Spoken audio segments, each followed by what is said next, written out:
کوئی کہتا تھا کہ میں عزا کے نام سے شروع کر رہا ہوں. جب اسلام کی روشنی آئی تو حضور اکرم صلی اللہ علیہ وسلم نے مسلمانوں کو سکھایا کہ تم اپنا ہر کام اللہ کے نام سے شروع کیا اور یوں پڑھا کرو بسم اللہ الرحمن الرحیم. تو یہ ایک وجہ ہے، اور بھی بہت ساری وجوہات ہیں. علماء نے فرمایا کہ اس سے یہ پتہ چلا کہ مسلمانوں کا ہر عمل کافروں کے مخالف ہونا چاہیے. ان سے محبت اور مشابہت تو بہت دور کی بات ہے، اس میں تو گنجائش ہی کوئی نہیں.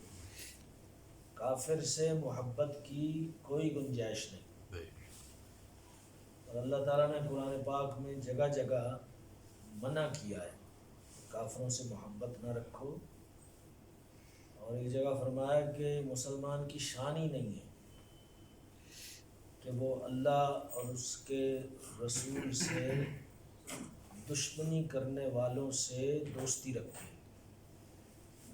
لہذا مسلمان کو اپنے ان معاملات میں بہت واضح ہونا چاہیے اور اپنی حدوں کا پتہ ہونا چاہیے. ایک وجہ علماء نے یہ بیان کی ہے کہ جس کام کی ابتدا اچھی ہو اس کی انتہا بھی اچھی ہوتی ہے. یہی وجہ ہے کہ جب بچہ پیدا ہوتا ہے تو اس کے کان میں اذان کہی جاتی ہے، کیونکہ یہ اس کی زندگی کی ابتدا ہے، اور اس کی زندگی کی ابتدا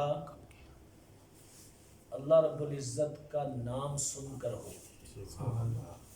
دائیں کان میں اذان کہی جائے اور بائیں کان میں اقامت کہی جائے. یہ وجہ ہے کہ دکاندار بھی پہلی بکری ادھار بیچنے سے کتراتا ہے کہ پہلی بکری ادھار ہو گئی تو شاید پھر میرا دن ایسے ہی نکل جائے. تو اس کی کوشش ہوتی ہے کہ میں کیش پر ہی، نقد پر ہی اپنا دن شروع کروں. چونکہ ایک اصول ہے اور یہ ہوتا بھی ہے ایسا کہ جب ابتدا اچھی ہوتی ہے تو انتہا بھی اچھی ہوتی ہے. ایک وجہ علماء نے یہ بیان کی کہ سرکاری مال پر کوئی سرکاری علامت لگا دی جاتی ہے، کوئی لیٹر ہو، کوئی نوٹ ہو، تو وہ خاص قسم کی مہریں ہوتی ہیں، خاص قسم کے وہ نشان ہوتے ہیں جسے پتہ چلتا ہے کہ یہ آفیشل حکومت کی کوئی چیز ہے. تو لہٰذا کوئی چور اگر اس کو چرانا چاہے تو اس کو خوف ہو کہ اس کے پیچھے بہت بڑی طاقت ہے حکومت کی. بے شک اگر میں انٹرفیئر کروں گا تو میں حکومت کا باغی کہلاؤں گا، اور باغیوں کی سزا بڑی سخت ہوتی ہے. اسی طرح مسلمان کو چاہیے کہ اپنے ہر کام کے شروع میں بسم اللہ پڑھ لے، تاکہ یہ بسم اللہ رب العالمین کی نشان دہی بن جائے اور شیطان جو کہ چور ہے اس میں اپنا دخل نہ دے سکے. جس کام پر بسم اللہ پڑھ دی جاتی ہے اس پر مہر لگ گئی کہ اس کام کو اللہ رب العزت کی تائید حاصل ہے. سبحان اللہ. لہذا جو نیکیوں کا چور ہے، جو ایمان کا چور ہے، جو عقیدے کا چور ہے، جو ہماری آخرت کو خراب کرنے پر ہمارے پیچھے پڑے ہوئے ہیں، تو اس کی شرارت سے ہم بچ جائیں گے انشاءاللہ. اور ایک نقطہ علماء نے یہ بیان کیا ہے کہ آدمی جس کا ذکر کرتا ہے اس کے ساتھ رکھا جاتا ہے. سبحان اللہ. اور حدیث پاک میں بھی ہے من احب شیئا اکثر ذکرہ، جہاں کرسیاں خالی پڑی ہیں باپو ادھر آ جاؤ. جی جی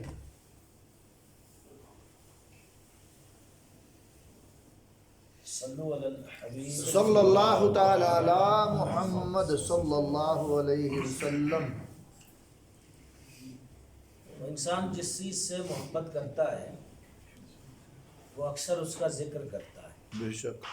یہ محبت کی ایک علامت ہے. آپ کو اپنے پیر سے محبت ہے, اکثر دیکھیں گے کہ اپنے پیر کی باتیں کر رہا ہے. بے شک. عالم سے محبت ہے تو اس عالم کی باتیں کر رہا ہے. باپ سے بڑی محبت ہے تو اپنے باپ کے تذکرے وہ چھیڑتا رہتا ہے, اچھی اچھی مثالیں دیتا رہتا ہے. ایسا ہوتا ہے نا. بے شک. اور پھر اس کا فائدہ یہ ہوتا ہے کہ جس کا ذکر انسان زیادہ کرتا ہے اس کو اس کے ساتھ رکھ دیا جاتا ہے. اب اس کی مثال جو کہ علامہ فخر الدین رازی نے تفسیر کبیر میں دی ہے. ایک بار حضور اکرم صلی اللہ علیہ وآلہ وسلم نے حضرت ابوبکر صدیق کو ایک انگوٹھی دی اور فرمایا کہ اس پر لا الہ الا اللہ لکھوا کے لے آؤ. اور وہ سونار کے پاس گئے, نقش بنوانا تھا. حضور نے تو لا الہ الا اللہ تک فرمایا تھا اور انہوں نے اس سے کہا کہ لا الہ الا اللہ محمد الرسول اللہ لکھ. صلی اللہ علیہ وسلم. اب جب وہ انگوٹھی بنوا کے لے آئے اور حضور کی بارگاہ میں پیش کی تو اس پہ لکھا ہوا تھا لا الہ الا اللہ محمد الرسول اللہ صلی اللہ علیہ وسلم. اور پھر تھا صدیق, یعنی حضرت ابوبکر صدیق کا ابو بکر صدیق وہ بھی لکھا ہوا تھا. سرکار نے فرمایا کہ میں نے تو تم سے کہا تھا کہ ایک ہی چیز لکھوا کے لاؤ لا الہ الا اللہ, پھر یہ اضافے کیسے؟ تو کہا یا رسول اللہ محمد الرسول اللہ تو میں نے لکھوایا تھا کیونکہ میرے دل نے گوارا نہ کیا, میرا دل راضی نہ ہوا کہ جہاں اللہ تعالیٰ کا نام ہو اور وہاں میرے آقا کریم کا نام نہ ہو. سبحان اللہ. میں مجبور ہو گیا اور میرے دل نے تقاضا کیا کہ نہیں, لا الہ الا اللہ کے ساتھ محمد الرسول اللہ بھی ہونا چاہیے. تو مجھے نہیں پتا کہ آگے میرا نام ابو بکر صدیق کس نے لکھا ہے. اسی وقت جبریل امین علیہ السلام آ گئے اور انہوں نے بتایا کہ جب اللہ تعالیٰ نے ابو بکر صدیق کی محبت دیکھی آپ کے ساتھ اور ان کا دل راضی نہ ہوا کہ اللہ کا نام ہو اور حضور صلی اللہ علیہ وسلم کا نام نہ ہو, تو اللہ اس بات پہ راضی نہ ہوا کہ محمد صلی اللہ علیہ وسلم کا نام ہو اور ان کے عاشق اکبر کا نام نہ ہو. سبحان اللہ. تو مجھے حکم ملا کہ میں آ کر یہ لکھ جاؤں, تو ان کا نام میں نے لکھا ہے. سبحان اللہ. من احب شیئا اکثر ذکرہ, جو جس سے محبت کرتا ہے وہ اس کا اکثر ذکر کرتا ہے اور اللہ تعالیٰ اس کو اس کے ساتھ ملا دیتا ہے. سبحان اللہ. جو بسم اللہ پڑھنے کی عادت رکھتے ہیں, اللہ کا نام لیتے ہیں, تو وہ اللہ کی رحمت کے ساتھ کر دیے جاتے ہیں. اللہ کی رحمت ان کے قریب ہو جاتی ہے.